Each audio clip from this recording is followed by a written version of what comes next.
আসসালামু আলাইকুম YouTube family, welcome house wife cooking recipe and blog চ্যানেলে।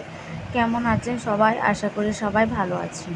আজ আমি আপনাদের সাথে শেয়ার করব চিকেন টিক্কা রোল। খুবই ইজি এবং সহজ পদ্ধতিতে আমি বানিয়ে ফেলেছি একদম 5 স্টার হোটেলের মতো চিকেন টিক্কা রোল। তো কিভাবে আমি বানালাম এই চিকেন টিক্কা রোল দেখতে হলে পুরো ভিডিওটা অবশ্যই দেখবেন। ভালো লাগলে একটা লাইক করবেন, কমেন্ট করবেন, শেয়ার করবেন, আর নতুন ফ্রেন্ড যারা চ্যানেলটি অবশ্যই সাবস্ক্রাইব করবেন। চিকেন টিক্কা রোল বানানোর জন্য এখানে আমি বোনলেস 500 গ্রাম মতো চিকেন নিয়েছি। টিক্কা রোল বানানোর জন্য বোনলেস চিকেন অবশ্যই দরকার। তারপর এই চিকেনের মধ্যে আমি ম্যারিনেট করার জন্য ফার্স্ট আমি এখানে ফ্যাটানো টক দই দিয়ে দিলাম। তারপরে 1 চামচ মতো আদা রসুনের পেস্ট দিয়ে দিলাম। টিক্কা রোলের জন্য টিক্কাটি ম্যারিনেট করে ম্যাক্সিমাম 2 থেকে 2.5 ঘন্টা রাখলে তাহলে টিক্কাটি খুব সুন্দর লাগবে। তারপর আস্তে আস্তে আমি কিছু স্পাইস ব্যবহার করব, যেমন ফার্স্ট আমি এখানে দিয়ে দেবো স্বাদ মতো লবণ। তারপরে দিয়ে দেবো হলুদ গুঁড়ো, লঙ্কার গুঁড়ো, টিক্কা মশলা, গরম মশলা গুঁড়ো, ব্ল্যাক পাউডার, নানান ধরনের মশলা, আর কালারের জন্য দিয়ে দেবো কাশ্মীরি মির্চি। তো আপনাদের কাছে যেরকম স্পাইস থাকবে সেটি ব্যবহার করতে পারেন। আর আমি সামান্য লেবুর রসও দিয়ে দিলাম, দিয়ে চিকেনটি খুব সুন্দরভাবে ম্যারিনেট করে রাখবো। বেকার বাজার থেকে, রেস্টুরেন্ট থেকে এত দাম ছেড়ে বাজারের বা রেস্টুরেন্টে যদি টিক্কা রোল খাই আমাদের শরীরের পক্ষেও খুব ক্ষতিকারক। তো বাড়িতে একটু মেহনত করে এইভাবে টিক্কা রোল বানালে সবাই বড় ছোট মজা করে খেতে পারবে। তো এইভাবে আমি চিকেনটি হাতের সাহায্যে খুব সুন্দরভাবে ম্যারিনেট করে ভালো করে 2 থেকে 2.5 ঘন্টা মতো রেখে দেবো।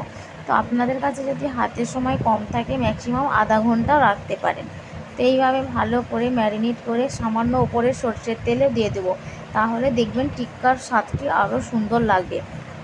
আর টিক্কাটি যত ভালো বানাতে পারবেন রোলটি তত বেশি সুন্দর খেতে লাগবে। আর বিশ্বাস করুন খুব ইজি, শুনতে খুবই কঠিন যে টিক্কা রোল কী করে বানায়, কিন্তু করতে এতটাই ইজি লেগেছে যে বলে বোঝাতে পারবো না।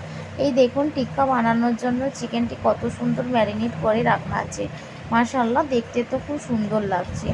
তারপর এখানে আমি একটু ফ্রাই প্যান বসিয়ে দিলাম, ফ্রাই প্যানে সামান্য তেল দেব, এখানে বেশি তেলের প্রয়োজন হয় না। তারপরে আমি একে একে টিক্কা বানানোর জন্য চিকেনটি ওখানে দিয়ে দেব। ফ্রাই প্যানের মধ্যে এই চিকেনের ম্যারিনেট করাটি দিয়ে দিলাম আর খুব সুন্দরভাবে ফ্রাই করবে একদম মিডিয়াম টু লো ফ্লেমে। তো এই চিক্কাটি যত ভালো রেডি করব তত ভালোই রোলটি রেডি হবে।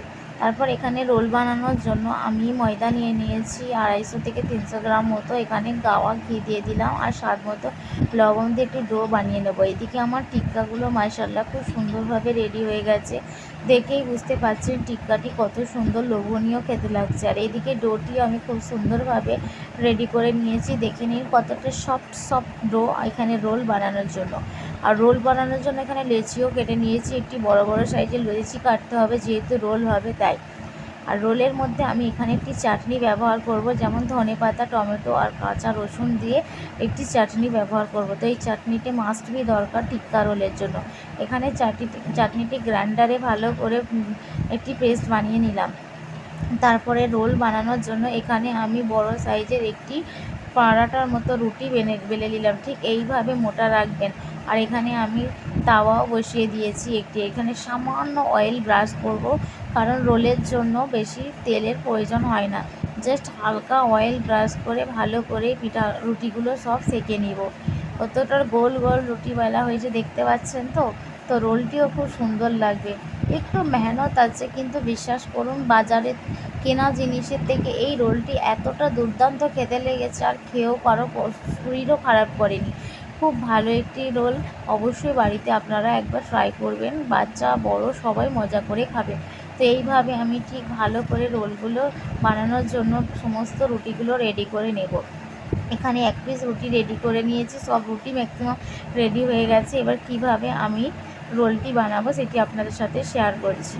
তো যে চাটনিটি আমি বানিয়ে রেখেছিলাম ধনেপাতা, টমেটো, রসুনের, সেটি ভালো করে এর মধ্যে ব্লেন্ড করে দিলাম। তারপরে যে টিক্কাটি বানিয়ে রেখেছিলাম চিকেন টিক্কা, সেই টিক্কাটি এইভাবে দিয়ে দিলাম। তার ওপরে জাস্ট দিয়ে দিব গোল গোল আকারের পেঁয়াজ।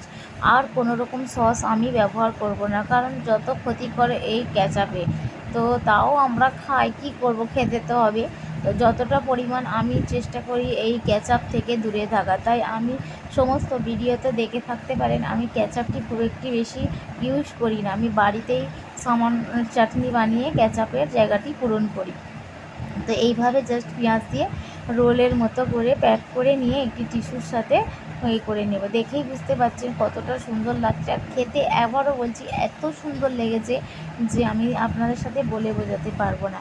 তো এইভাবে একে একে আমি সব রোলগুলো রেডি করে নেব। ভিডিও ভালো লাগলে প্লিজ লাইক করবেন।